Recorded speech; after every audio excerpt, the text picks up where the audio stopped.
The filteramic antenna is featured in this X4 model, along with dual speakers that fill the room with the best AM sound ever heard. All the DJs say this one's on its way. It's the cream of the crop. It's the thing of the pops. Here's tomorrow's top tune today. You ain't heard nothing yet. Welcome back to Municipal Roundtable. Let's define our terms here. Are we talking about redistricting or are we talking about reapportionment? We interrupt this broadcast to bring you, what was it? It was like a football game. I don't remember. Who was watching it? Homer or Bart? Yeah, it was to bring you a football game.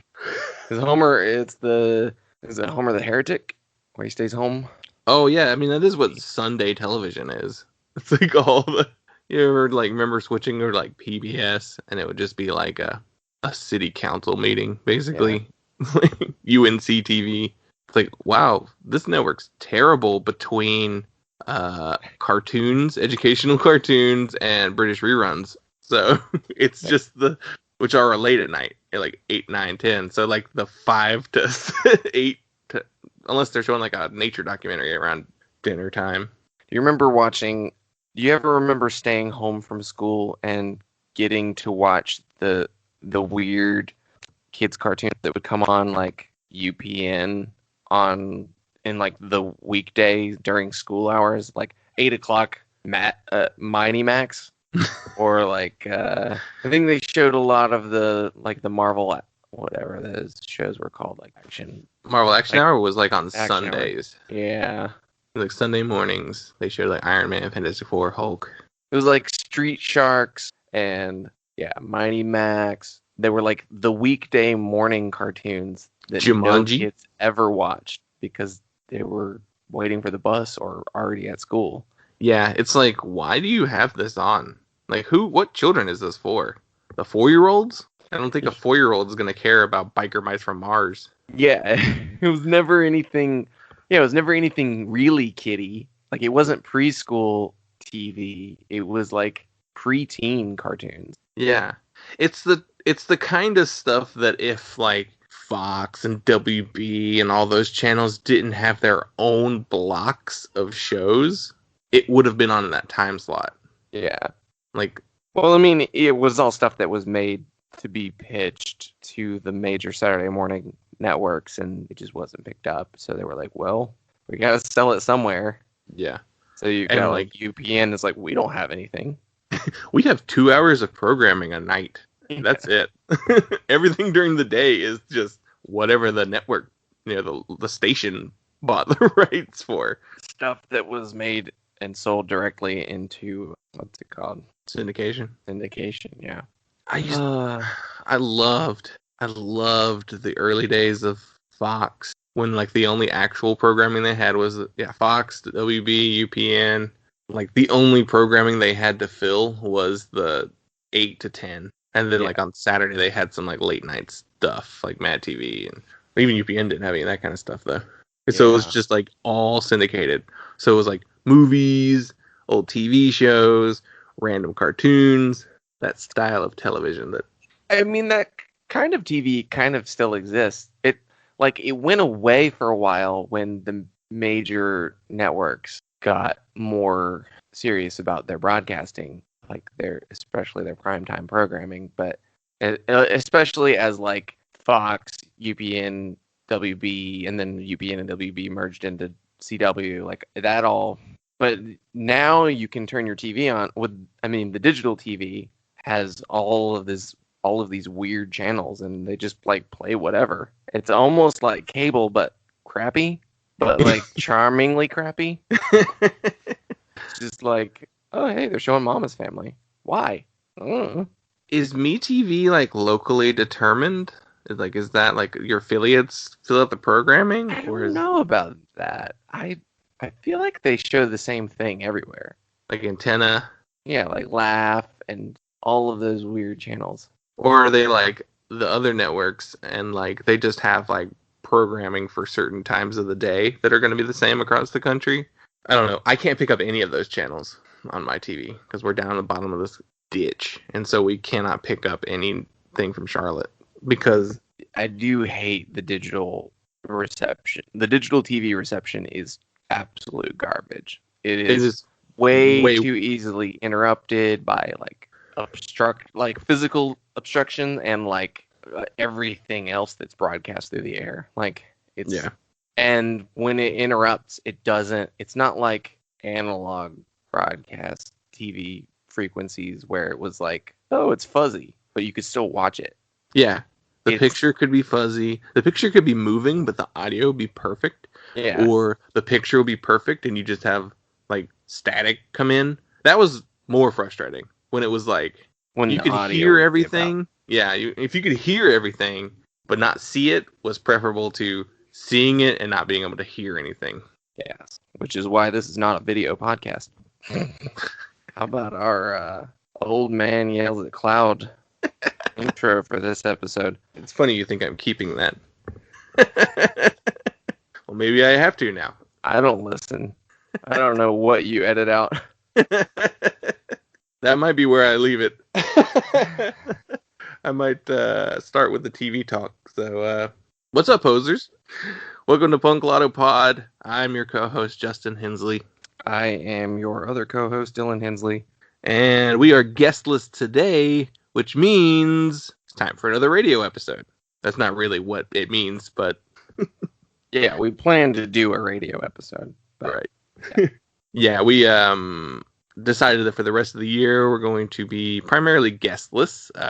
We did our Petrov episode last week, and this is the radio episode, and then the next 2 weeks will be our best of, which you will hear some voices, some familiar voices, but we'll save that for next week and the week after.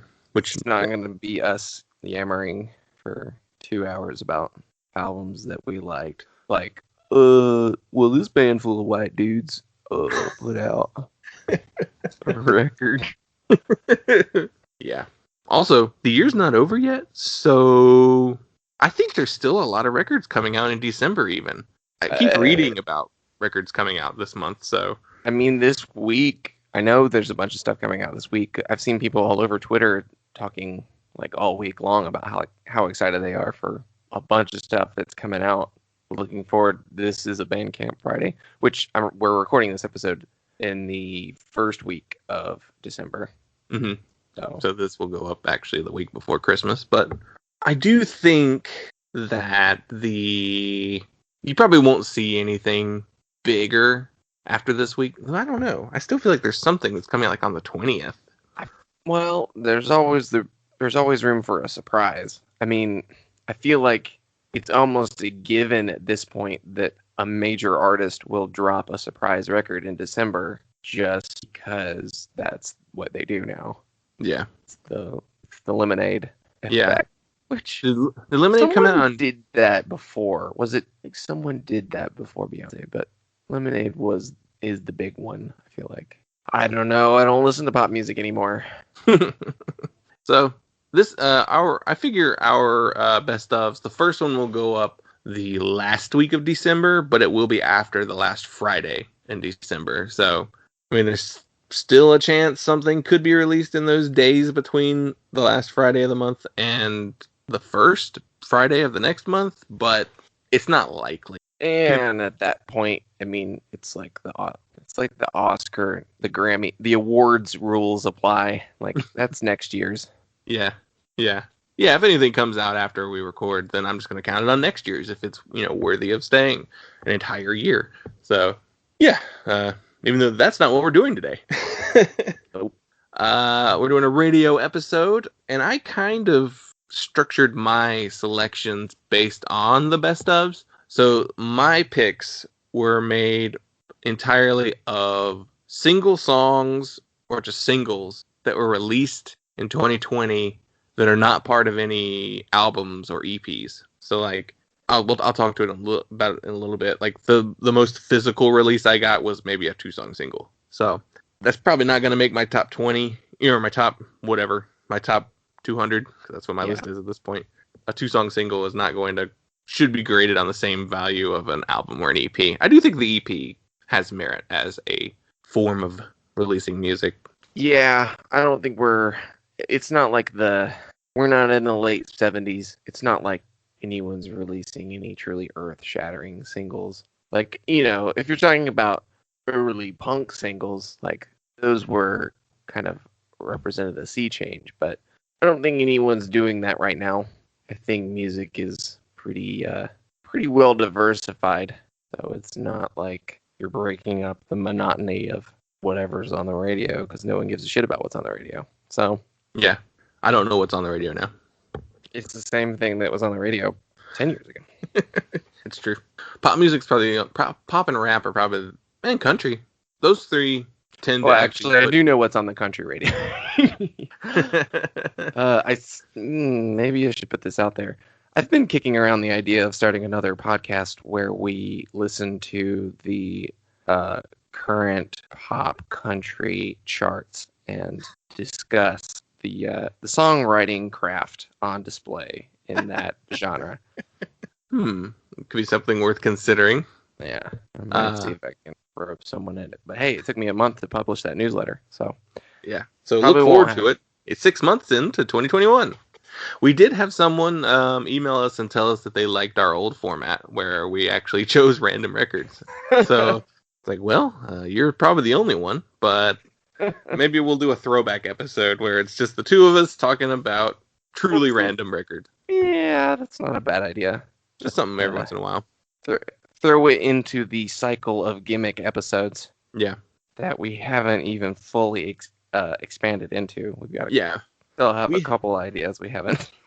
We have other gimmicks we haven't tried yet that we want to. It's just it takes a lot more work to do them. But yeah. Did you have a particular theme with your picks for the radio episode? I did not really.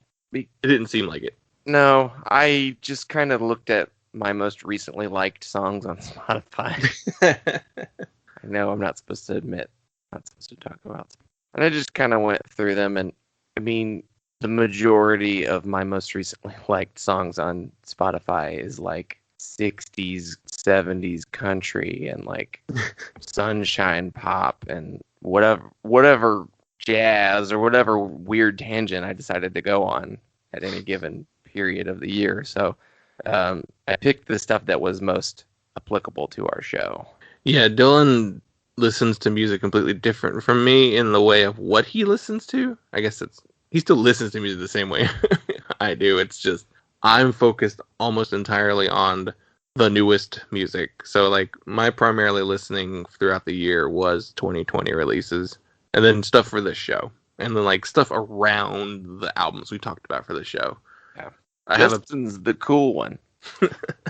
I'm hip. I'm the one who's like, that J. McShane record's kind of rare. Oh, it's got a crack in the laminate. Yeah, so who wants to go first? I think last time I went first, right? I think I will kick us off. Okay. I think particularly because the choice I made, or the song that I put first on my playlist, is I think a great start. So up first is the closing track from the first LP by the Specials, of course their famously self-titled album, which I didn't know this when I picked the song, but did discover this. It's actually a cover. It's a cover of a classic Jamaican ska track from 1964, originally released by Andy and Joey, written by Coxon Dodd. The Specials version is pretty faithful. They didn't really try and subvert it in any major way. I mean, just sub out the harmonica for the farfisa and bring everybody's vocals down about an octave. But I did want to make a special dedication on this song. This one goes out to Tara Two-Tone and the ska queen Christine and their fantastic show, Checkered Cast. Talking to them earlier this year was a blast, and our little Skagist month reminded me a lot of how much this genre means to me. So I figured let's take it back to something really classic and kick off the last radio of the year. So when you sent me your list, I wasn't familiar with the song title, and then like I listened to it, and then like I heard the little like clip of them in the studio, and I was like, oh yeah, this song, because I have listened to that Specials record quite a few times. I mean, it's like It's a classic. They're probably their most iconic record, like the most must-listen record in their catalog. And it's essential for Jamaican ska in the UK and part of the two-tone, right? Yeah, I guess it's part of the two-tone thing. Yeah, it's two-tone. Yeah. Yeah. So, yeah. Specials are always great. Everybody happy. You can't come in. You can't come in.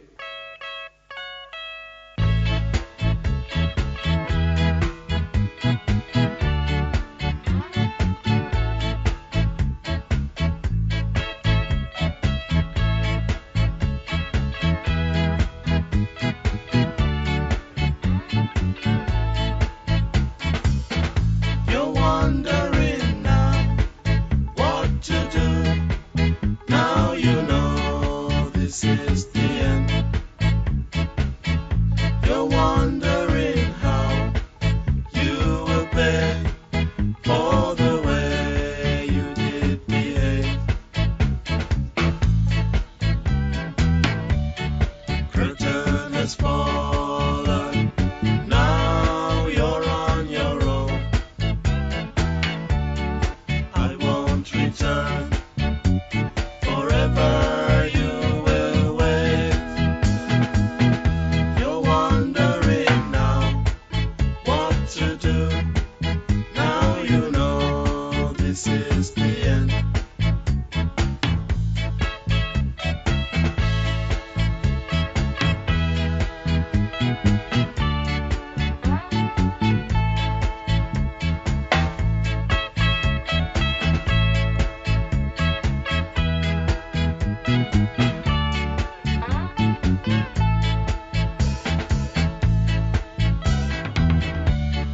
Curtain has fallen.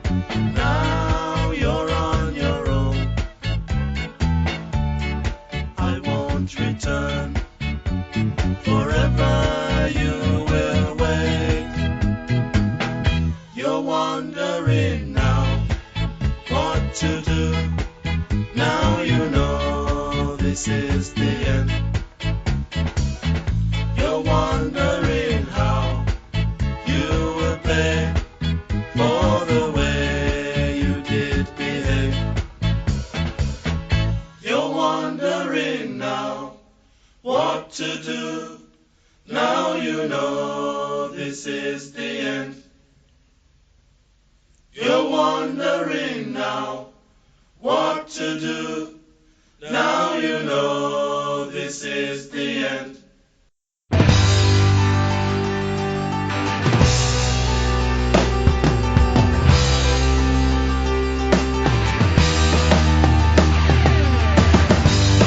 I'm taping up around the doors, and nailing shut the windows. Sawdust and syrup in the cracks between the boards, keeping out the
So that was Superchunk with their song "There's a Ghost" off of their single. This is one of the ones I was talking about. This was released as a 2-song single on around Halloween. I think October 30th was the actual release date, along with the B-side "Alice," which is a cover of a Sisters of Mercy song.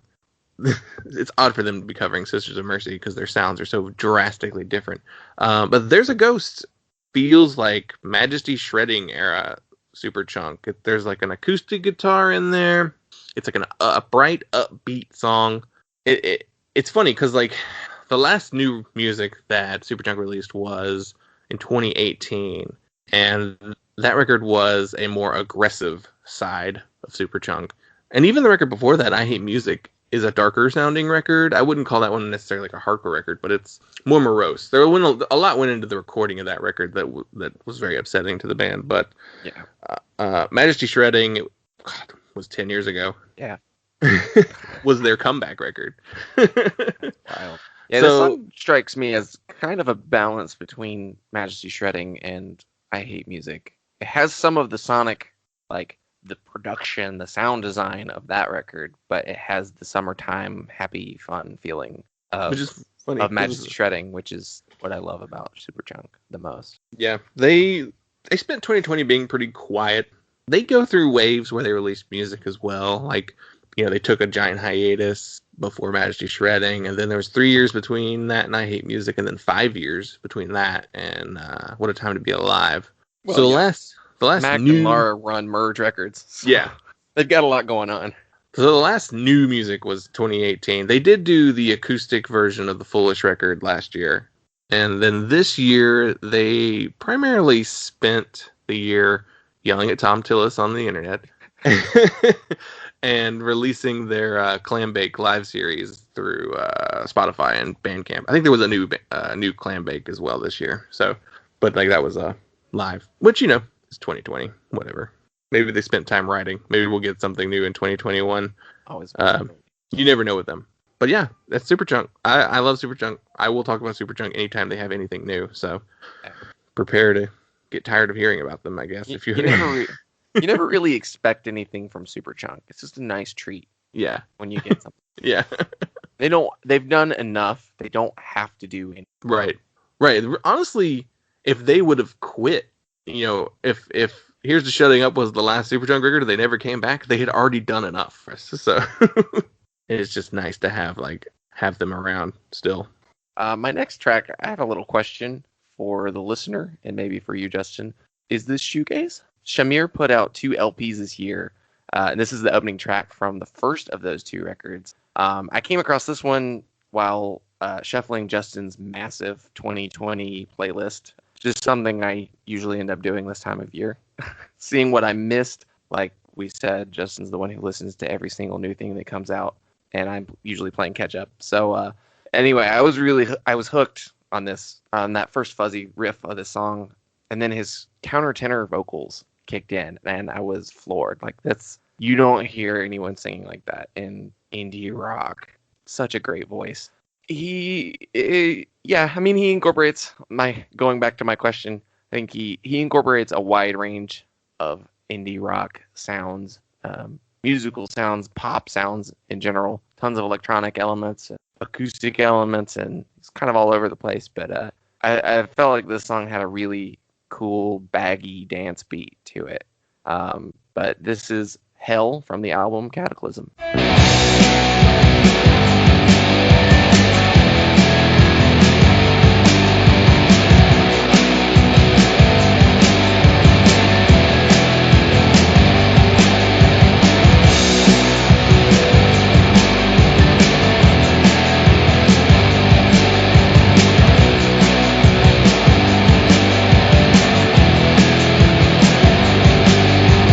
Show me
you're looking like you caught a scent.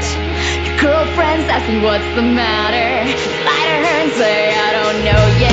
Honey, please, you can keep your distance. I hope you know that I couldn't care less. Roll up your sleeves and take a seat, 'cause we're gonna be a while yet. 'Cause it's storming out, and you use your last excuse, and it's pouring out, and you're walking in my shoes, and it's storming out, and the skies are all blue, we're running out. If only you could know.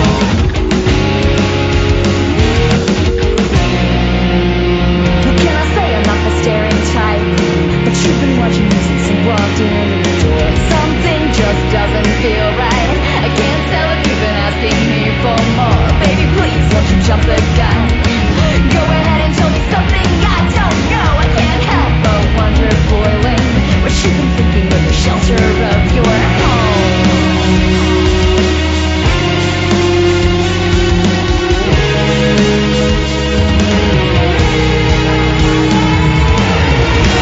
'Cause it's storming out, and you use your last excuse, and it's pouring out, as you're walking in my shoes, and it's storming out, and the skies are far from blue, and we're running out. If only you could know.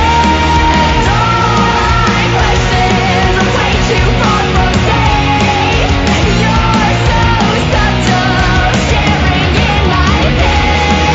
Walk the summer with leaves on falling dead.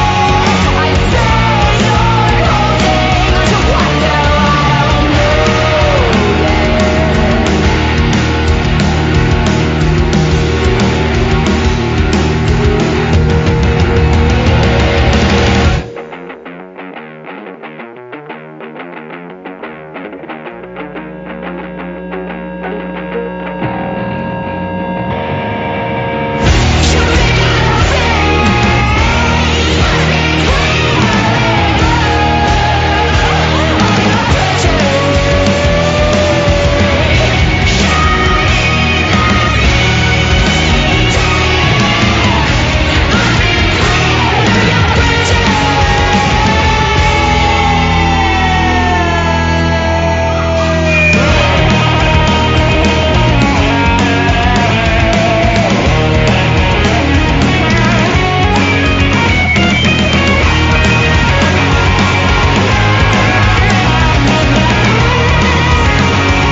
Okay, so that was Rainwalk by the band Pinkshift. Pinkshift came out of nowhere this year with the release of their single "I'm Gonna Tell My Therapist on You." Came back in the summer, and they come from the school of My Chemical Romance, the early 2000s emo pop punk explosion that happened. There's elements of Paramore, which I believe the lead singer was not really familiar with Paramore before all the comparisons came in. So she, I think that she was live tweeting her reaction to listening to Paramore for the first time, and Her voice is very, very similar to Hayley Williams. Yeah. So that's why those comparisons were there. But it's just funny to, like, for such similar voices to, like, have no actual experience with. They are a super young band out of Baltimore. This was released. This song Rainwalk was released alongside the song Toro. They had originally just written Rainwalk and were just going to release it by itself, but they wanted to do something a little different and sort of make more like a digital single in the sense that there's at least 2 songs. So Toro is not like a full song. It feels like a verse and a chorus, and then that's it. And then like transitions, bridges into Rainwalk. So the two go together really well, but Rainwalk is more specifically a song by itself. It's a little bit darker than the previous single, but, you know, the My Chemical ones, though, they could get darker. It's just so funny. They came out of nowhere. They're from Baltimore, which is like doing crazy good stuff right now. Baltimore has a ton of great bands right now. I saw people calling them an industry plant. And Mississippi had a really good tweet about saying, like, no one calls the all-white dude band, rich guy band, industry plant. But it's just funny that anytime a female-fronted band comes up and has, like, a massive blow-up out of nowhere, that they're just automatically tagged, it's a plant, it's a plant. In Paramore's case, that actually turned out being true. But Yeah. regardless, I read their story. They met in college. Two of the members met in college and then formed the rest of the band by posting on Tinder, saying they were looking for a bass.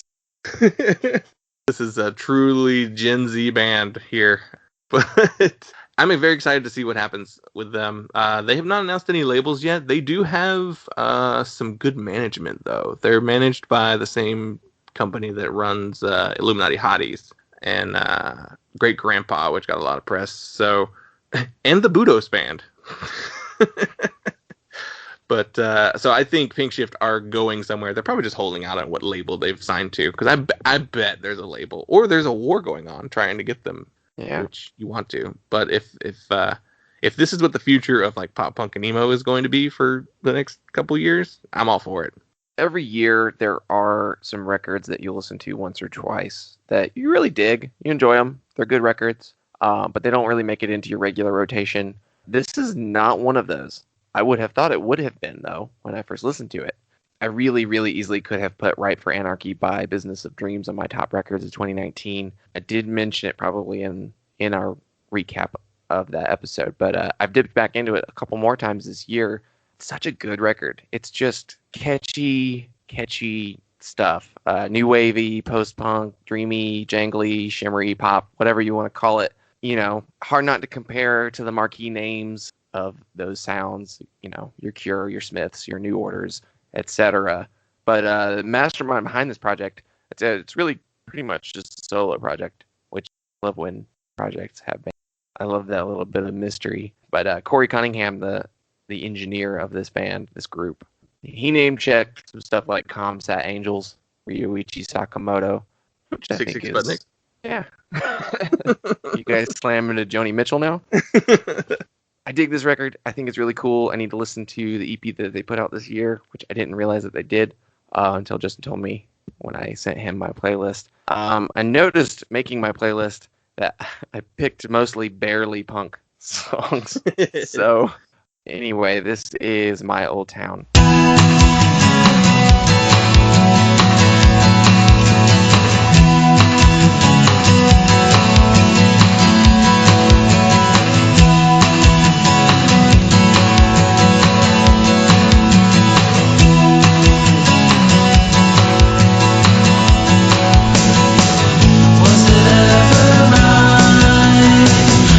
Streets where we passed time, now it's overplayed.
both thinking about it. All the same, except that you're not alone.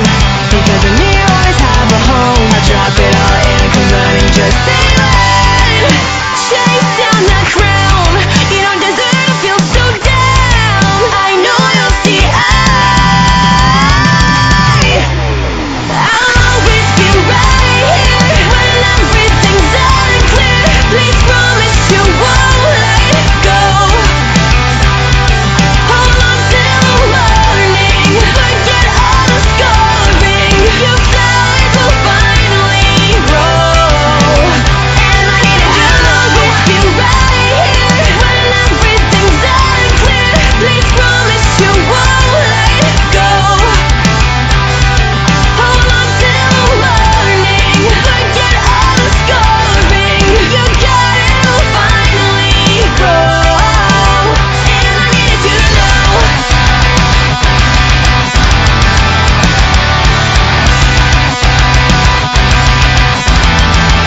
And I needed you to know.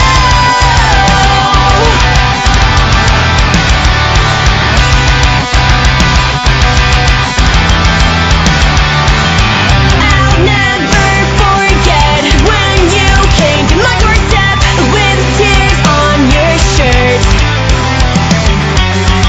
Yeah, I swear I'll do anything for you 'cause it hurts to see you hurt. I'll always be right here when everything's unclear. Please promise you won't let go. Hold on till morning. Forget all the scoring. Your flowers will finally grow. And I needed you to always be right here when everything's unclear. Please promise you won't let go. Hold on till morning. Forget all the scoring. You got it will finally grow. And I needed you to know. Okay, that was Meet Me at the Altar and their song Garden. This is the other band that blew up out of nowhere with purely on digital singles, each from different states. One was in Florida, one was in Georgia, and the other was in New Jersey. So, like, they were an internet band in the sense that they just sent each other clips, and I think they played on YouTube. Like, I don't know how they worked that out, but they used YouTube to their how they played together. I'm unsure. They went on tour in 2018. They released 2 EPs that year, but they really blew up this year when they published the song "May the Odds Be in Your Favor," and they followed up with Garden. It's crazy. So like Pinkshift and Meet Me at the Altar are both these essentially new bands, at least on the greater stage of emo and pop punk, but they are so together. This song sounds amazing. It's on the heavier side of that pop punk sound. It's mainly more like there's some sort of easy core-ish style, like hardcore riffs, but still super melodic. They are really technical guitar players too for this style of music. They got signed to Fueled by Ramen this year. Speaking of plants, I'm not calling Meet Me at the Altar plants. Fueled by Ramen was the seed label for Major, but good for them. Scott recently had them on. Well, not recently. It's a couple months back at this point. Had them on Fly on the Call, which I highly recommend you listen to their episode because they know what they are as far as what they're trying to do musically, and they are confident. You know what you've done. They are confident musicians, but and their merch game is really strong too. So yeah, they got it. There's no way this band can't be huge. So yeah, another exciting band born out of the terrible year of 2020. But Yeah, no idea how bands played it like that. I can't. My Cro-Magnon brain cannot comprehend playing music at a quiet level. I don't know how you can play music with someone and not just be extremely loud and make a lot of noise for years on end. how do you prevent the lag of just not being on the same speed? Unless they have they pay like premium internet Yeah. prices, so they have the top tier stuff. But My next choice comes from the album Wings of Love by the band Half Stack from Oakland, California. Justin sent me this record back when it came out in September. That day, I just happened to be on a day off, driving around, trying to do some record shopping, trying to feel like the world is somewhat normal. Found myself up in North Phoenix, which I occasionally wind up there for no reason, aimlessly weaving through Sunny Slope and then taking Central back down my neighborhood, windows down, just kind of cruising in that late September, late summer Phoenix weird period of the year. North Phoenix, for those who aren't familiar, is, I describe, a land that time forgot. And then you just have that, all of the geological and environmental factors that go into that part of the city in this time of year. All that to say, it's a perfect setting, absolutely perfect setting to absorb this record. Tommy Sweet is that song, the song that I'm playing as an example of that band's sound. Kind of a Big Star meets Uncle Tupelo, vaguely 70s, laid-back pop rock, with a heavy, heavy dose of country, Western Americana. Just great music for doing nothing and feeling a cool breeze. I wanted to throw into that this record came out on Forged Artifacts, and Forged Artifacts is killing it this year. Between this and the Big Easy record, they are a label to pay attention to.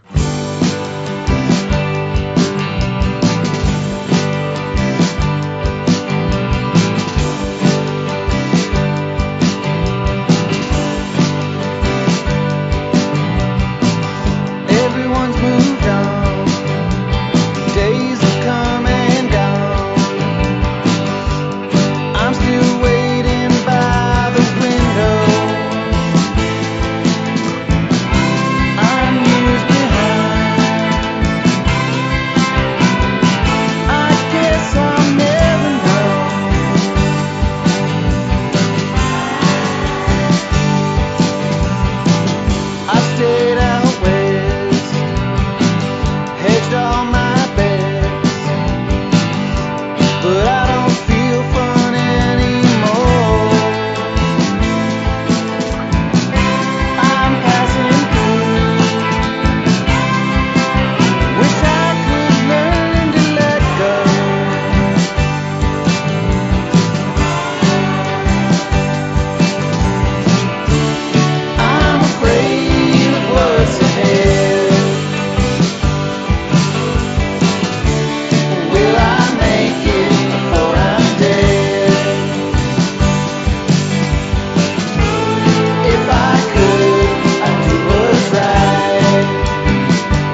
never please me.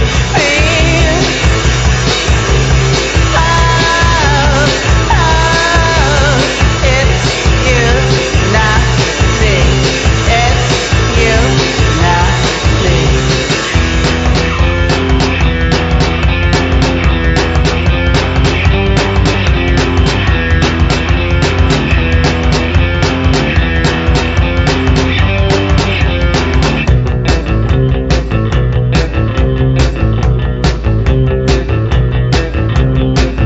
Ready for bed, And I don't sleep.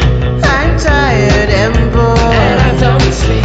Ready for bed, don't sleep. I'm bored of you. You never please me. Oh,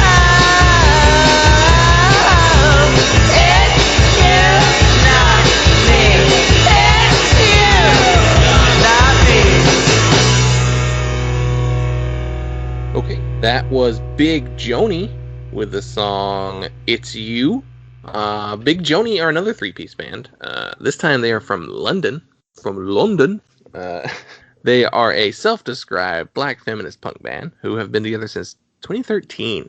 They have released one full-length album in 2018 called Sisters, and a handful of EPs before that. This song is the B-side to their single Cranes in the Sky. They also released a song on a split with Charm Pit this year, who are also very good. They released a record this year. It's great. But I went with this one because it was the more aggressive of the three tracks they released this year. It has a very strong post-punk and a little bit of noise rock elements to it. There's a really cool like call and response vocal on this track as well. They're incredibly dynamic. This was a big year for them, despite it being 2020 and like not having shows to play. They released this EP on Third Man Records. They signed to Kill Rock Stars, and it was announced that they will be part of Idol's big UK and Ireland tour next year, if that's allowed to happen. They've also said they have an album coming out on Kill Rock Stars next year. So, big year for them. I'm very excited to see what they do next. UK scene is kind of cool right now. There's a lot of... You got your bigger bands like Idols and Shame, but then there's a lot of smaller bands that are like really making waves, and Big Joanie is one of them. Yeah, UK always gets everybody on board. Their scenes explode pretty fast. All right, my next selection, my last choice, not closing us out, but it's a familiar face, familiar name. Katie and Rena from Bacchae joined us back in August for an episode talking about the band Black Eyes. This is one of the popular cuts from their record, Pleasure Vision, which is mostly chock full of heavy, frantic post-punk. But this is just a great, great song. I seriously love that little organ riff, and there's a great bass part that anchors the whole thing, the whole song. I've revisited this record a few times throughout this year, and it's been growing on me a lot and becoming one of my favorites. I'm definitely going to talk about Bacchae more soon, but this song hit me in the gut a couple weeks ago, and I don't think I cried, but I can't say it wasn't a possibility. I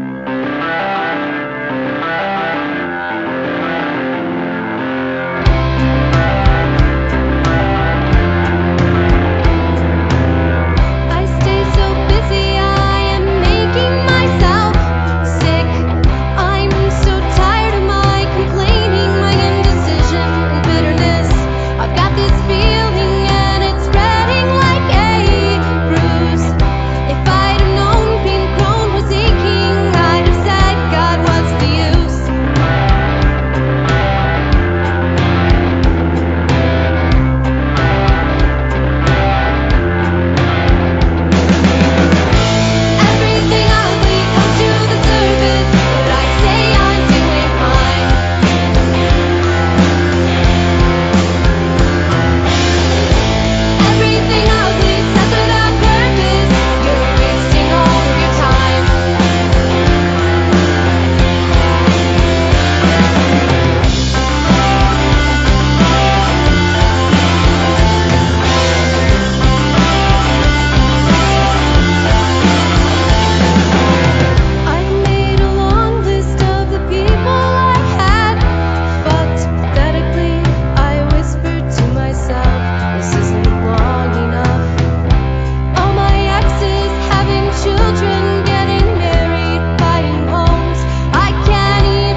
Yeah, Bacchae.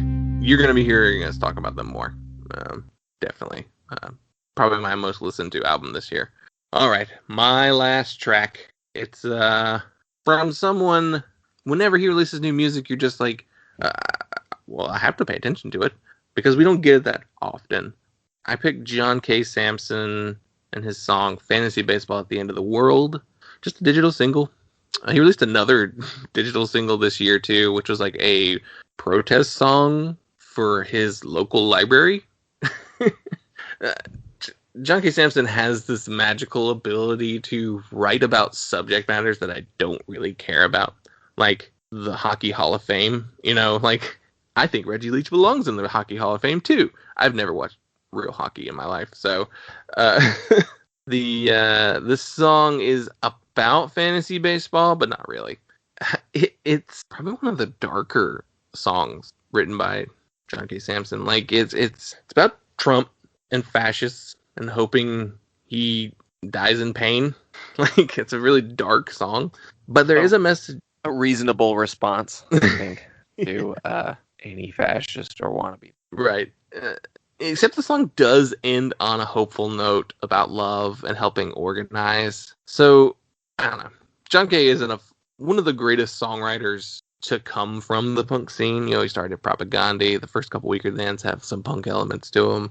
I've always claimed them. They're one of ours. And I've always been like, who's a better writer, John K. or Blake Schwarzenbach? And I think I lean towards John K. Samson. But he's just a phenomenal songwriter in every way. And you have to pay attention whenever he releases new music.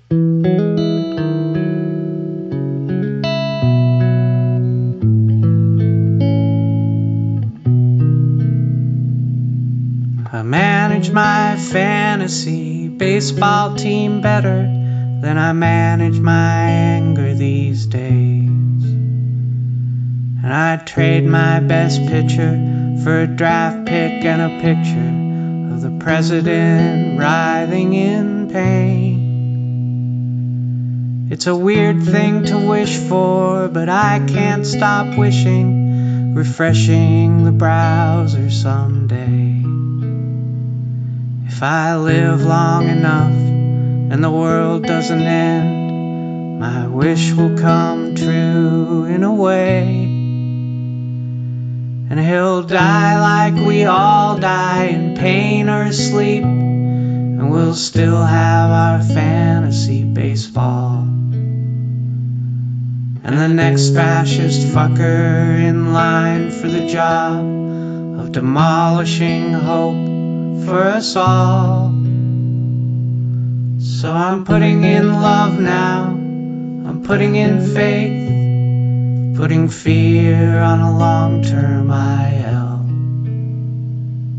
I'm going outside, I'm gonna help organize something better, something beautiful.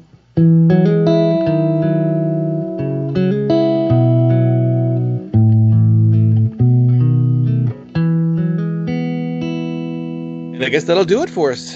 Yeah, that wraps it up. These radio episodes are fun. I hope they're fun to listen to. They're fun to make. They're very easy. Yeah.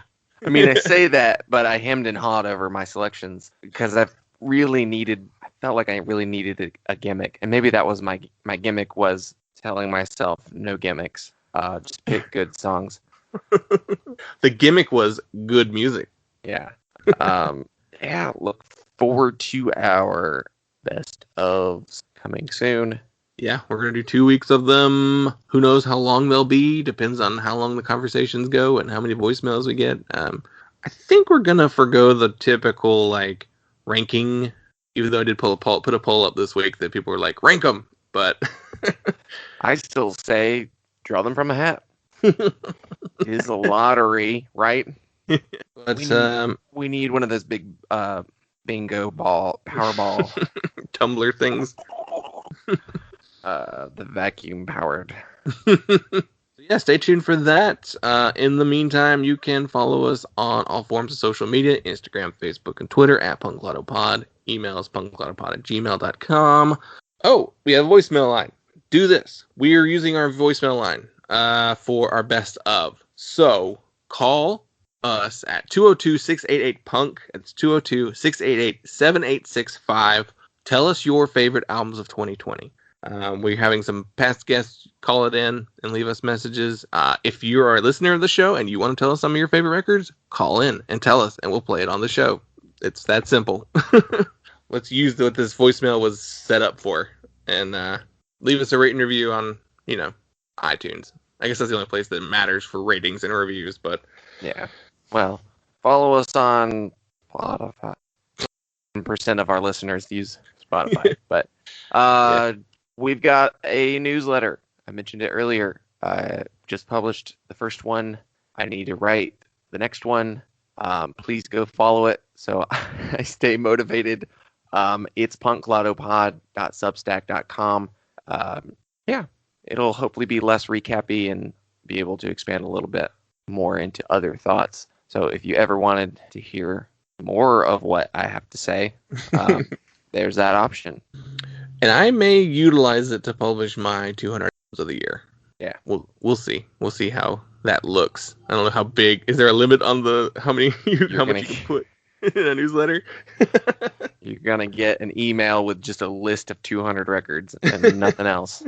No descriptions. What is this? What do I do with this? But that'll do it for this week. Have a Merry Christmas. Yeah. This goes up before then. So we need a Christmas song to intro the episode.